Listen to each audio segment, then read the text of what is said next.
Good early morning, everybody. I got my fourth 3:30 a.m. wake-up call in a row from my higher self. And I teach people that when that happens, it's your higher self trying to get your attention, your awareness to debrief some things you don't have time or awareness for during the day. So I decided yesterday if it happened again, I would get curious. And this is what I learned. So I'm asking, okay, what's going on? What is my higher self trying to get my awareness about?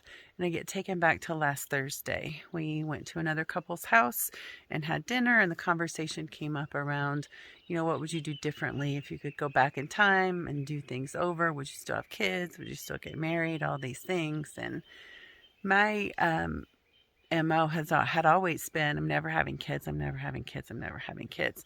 And so I say, I'm happy with that decision. I would not have kids of my own. My husband has 3 from previous marriage. And what followed that was, besides, I'm pretty sure I couldn't have them anyway. And I've had that thought before, but I've never voiced it out loud in kind of a casual group setting like that. And my voice shook a little bit, and I realized I was kind of on the verge of tears. And so my internal lie detector is going, wait, was that a lie? Did you really want to birth kids and you didn't? What's going on here? And everybody just kind of glossed over it, like, well, you have kids in your life because of Matt. And I'm super grateful for the children I have in my life. No doubt about it. And nothing else was really said about that. So the next day, Friday night, I do my first Friday Night Live, and it's on pain. It's a real, I try to keep these sessions simple and easy and don't try to go super deep. Just bring up the bare minimum of what needs to rise to the surface, and then you use the technique to move it out of the way. So we did that, and my follow-up came up as get some body work done, and I had been thinking about that lately. So the next morning, I play tennis, and then I go get some foot reflexology, and it was wonderful. So I'm thinking, okay, I'm checking the boxes, moving on. And then Sunday morning, I still woke up at 3:30. Monday morning, the same thing. And yesterday I was like, okay, you need to look at this, right? So I'm looking in my body, figuring out, discerning, engaging my sacral response. And I'm find myself in my 2 open centers, head and ajna. According to human design, your open centers are where you assume conditioning, where you take on other people's thoughts and beliefs about the world and interaction and so forth and so on. And I see this tiny little boardroom in that space, or this tiny little boardroom table, and there's this group of men in suits and ties, and they're sitting around this table. And kind of the vibe in the air is, something's wrong. She's not right. She's broken. She should be able to have children. Why does she not have children? We have to fix this. And I'm giving it awareness, like, huh? What is happening here? What is going on?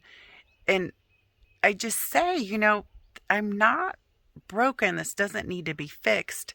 I set it up like this. Like, I didn't want to have children this life, and that's how it's come together. And I'm not projecting my experience as universal truth on you. If all you've wanted in your life is to have children and you found out that you can't, I'm not addressing that, right? I'm just sharing my experience.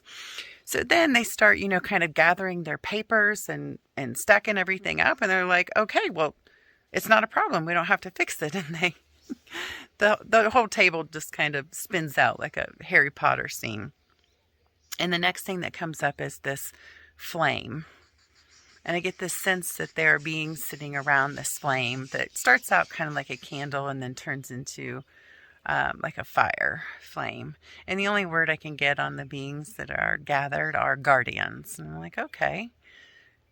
I'm giving it awareness, paying attention. And this flame kind of comes up and spirals and comes down my whole being, and I'm taken back to being a little girl and thinking about She-Ra, the princess of power.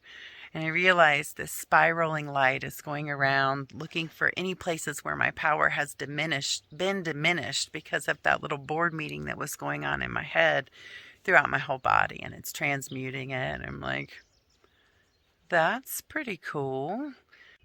So after the flame goes through and transmutes all the disruptions to my full power, I'm left with this very clear sense of fertile ground, like dark, deep, rich soil and flowers and fruit coming up out of that.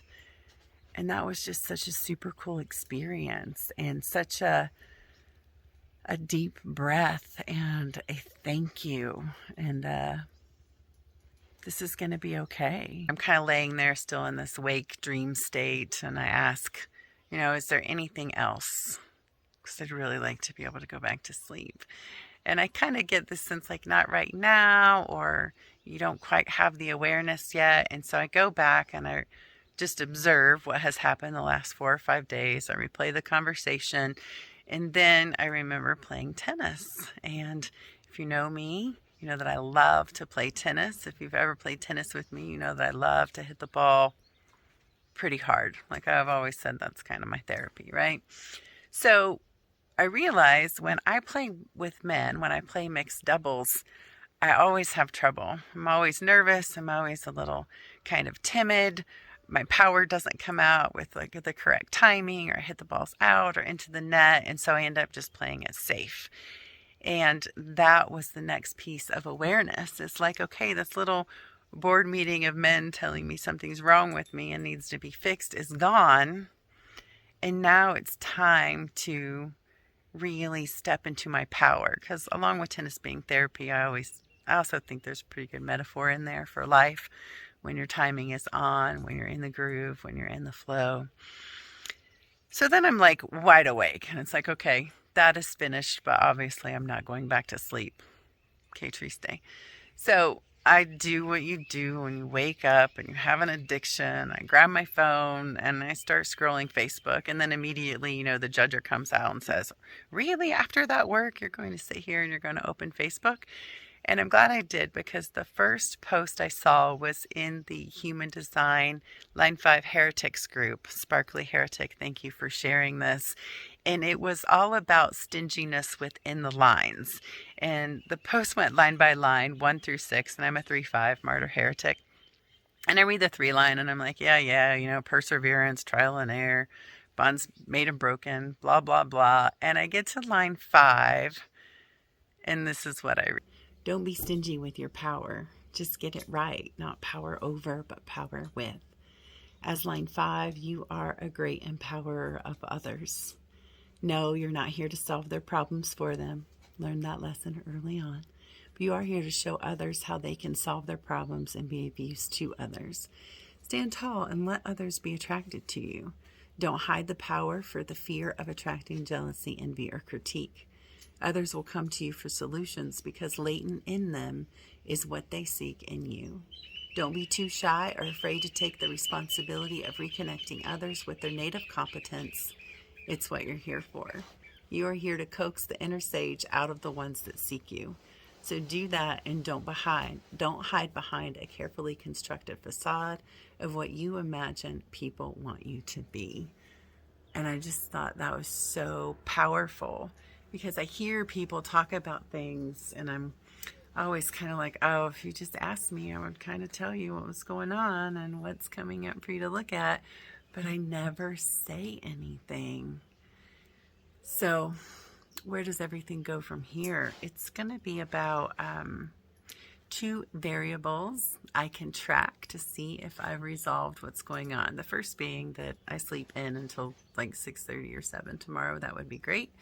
And the second thing will be how I play on the tennis court and how my power comes out and how my timing is. So these are my early morning reflections that I offer to you.